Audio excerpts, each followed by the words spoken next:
Hiya, welcome back to In the Kitchen with Tabby. Happy National Bake a Sweet Potato Day.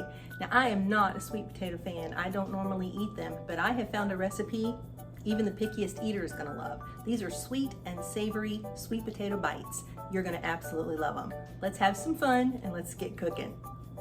5 simple ingredients for this recipe: some paprika, olive oil, kosher salt, maple syrup, and 3 potatoes. All right, let's get cooking. So first I'm just going to cut the tips off of each of these sweet potatoes. Just cut the ends off of them. And now I'm going to take my sweet potato and just give it a good peeling. We're going to peel all 3 of these sweet potatoes. All right, working on our last one. I'd like to know, here's a question for you. When you peel your potatoes, do you peel them toward you or do you go away from you with your peeler? I tend to want to go away from me, but sometimes I feel like when I go towards me, it does a better slice. So I'm just curious, how do you guys peel your potatoes? All right, now we've got those done. Just gonna set those peels aside for right now. So we're just gonna give these a rough chop. We don't want to chop them up too small. You want them to be kind of fairly large chunks. So I'm just gonna cut that in half and then give those a good chop so you can see about how big they are there. Put them in my bowl. My brother-in-law says I make him nervous when I'm using a knife. So I don't know if he's going to watch this video or not, but we'll see if I still make him nervous. I'm trying to learn. You know, that's the thing about cooking in the kitchen and just doing what you love. I'm not a professional. I didn't sleep at a Holiday Inn Express last night. I certainly didn't go to any kind of culinary school or anything. I just love to cook. So don't think that you have to be fancy and know all the fancy terms and, you know, souffle and braise and sear and all those fancy terms. You don't have to know all that. You don't even have to know how to say boil. You just have to love to cook.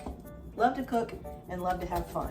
And when you have fun, everything else comes easy. When I was young, my mom used to say, if you can read, Tabitha, you can cook. Because I would say, oh, I don't know if I can make that. And she would say, if you can read, Tabitha, you can cook. So just keep that in mind. If you can read, you can cook. Nothing fancy, nothing special to it. All right, so I'm chopping up this last, my little dog Bella is down here at my feet. If she hears me chopping on this cutting board, she's just sure that whatever it is, it's something she's supposed to have part of. Usually if I'm making my salads, cucumbers, and she loves cucumbers, she loves pumpkin, she loves squash, she loves all those things. So usually if I'm making a salad, I'll give her a little piece of cucumber. I might accidentally drop a piece of cucumber for her. All right, so we've got those all chopped up, so you can see there, chopped up nice in the bowl. So the next thing we're gonna do is add some olive oil. We want to coat those pieces of potato in some olive oil so that when you put the paprika on there, how do you say paprika? Is it paprika or paprika?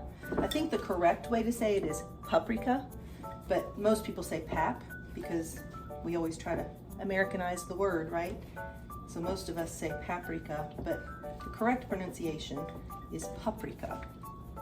And Hungarians love paprika.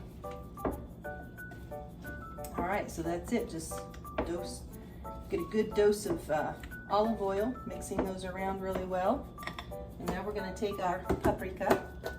I love these little containers, by the way. I use them, got them on Amazon. Not sponsored, not affiliated, but they're really great little containers, airtight. They seal really nice. You can put that up, backwards or forwards. It doesn't matter which direction you go, it will seal. And yeah, so I love them for my spices. So let's get some paprika. I'm gonna sprinkle that on top, and then I'm going to give that a good stir. Just make sure they're coated really well. I might need to add a little bit more, but we'll see. Looks like I might need to add just a little bit more to it. Oops. Sweet potato down. That's all right. Yeah, I'm gonna add just a little bit more. We want to coat those really well. That's going to be the only spice on them. So we want to make sure we coat them really well. No salt, no pepper, just sweet potatoes, olive oil, and paprika. And then when they're done, that's where the delicious maple syrup comes in.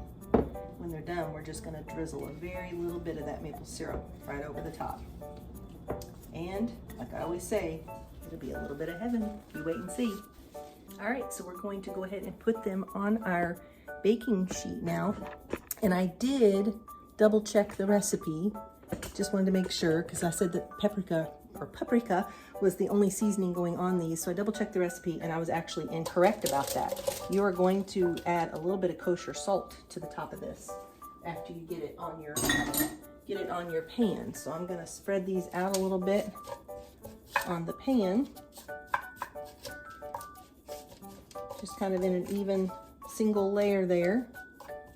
And then once we get that done, then we're gonna take just a little bit of kosher salt and just sprinkle that right over the top.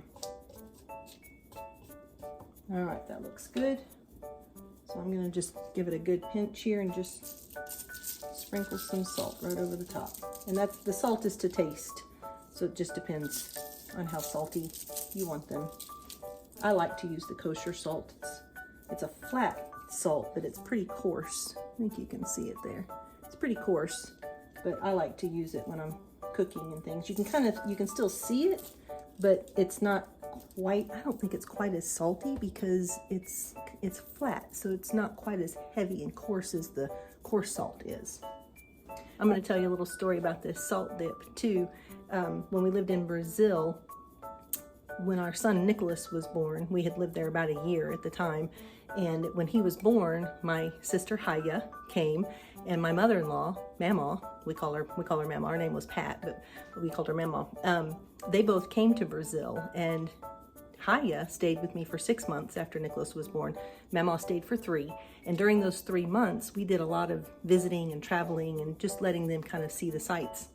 And we went to this city called Montecion, and it was a pottery making, known for their pottery making. And my mother-in-law loved to paint. She was very, very artistic, and she would paint on pottery and things.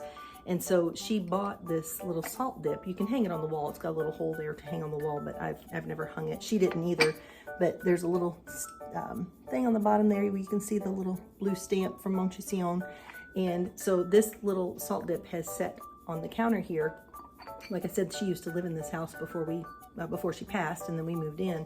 And so this salt dip has been sitting in the same spot on the counter for about 30 years. Our son's almost 32. So he'll be, he's 32. He'll be 33 in September. So it's been sitting on the counter that long. So I'll show you, this is where it sits, right back here by my canisters. That's where Mama always had it, so that's where I keep it. So anyway, just a cute little story about my salt dip. I love that little salt dip, and I think of her every time I use it. So, all right, we're gonna put these in a 400-degree oven, and then when they're ready to come out, I will come back and I'll show you how they turned out. I'll be right back. All right, quick correction. It's a 425-degree oven, and I forgot to tell you for how long. So it's a 425-degree oven, and you're gonna leave them in there for 30 to 40 minutes. So we will come back whenever I pull them out, and I'll show you how they turned out, and we'll do that last step with the delicious maple syrup. I'll be right back. All right, guys, the timer has gone off, so I'm gonna turn my oven off, and we're gonna get these sweet potatoes out. Let you guys see how they look. They smell so good. So there they are. So the last thing we're gonna do, you wanna do it, this is something I added to the recipe too. This isn't something that was in the recipe initially, but I thought it would be good, and given the fact that the Maple Syrup Festival is this weekend, I thought just drizzling a little bit of maple syrup on them would be good. So we're just gonna put a little drizzle over the top. Doesn't need to be a whole lot, just a couple of tablespoons drizzled over them. And that's all there is to it. So let me get a fork. We'll give it a try. Oh, they are perfectly fork tender too. They are just right.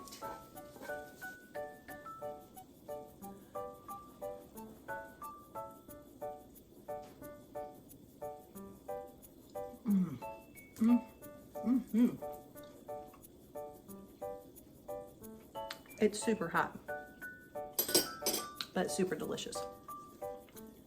Give these a try, guys. If you're not a sweet potato fan like me, I encourage you to give them a try. I think you're really gonna like them. I hope you guys are having a great day. Hope you get in the kitchen, mix something up, whip something up, cook something up, just have some fun. Just get in the kitchen, just have fun in the kitchen. Remember that Christ is the unseen guest at every dinner table, and he is the silent listener at every conversation. So make sure you're using your words to lift each other up, love on each other, shine your light, because that's what we're called to do. If you're watching this video on Facebook, thank you, and make sure that you like, comment, and just like good butter, spread the video around so other people will be encouraged to get in the kitchen and do some cooking too. If you're watching it on YouTube, thank you, and please make sure that you like, comment, and hit that subscribe button along with the notification bell so you never miss a video. I appreciate you guys, each and every one of you. I love you, sending you all big hugs, and I hope you have a great day. I'll see you in the next video. Bye.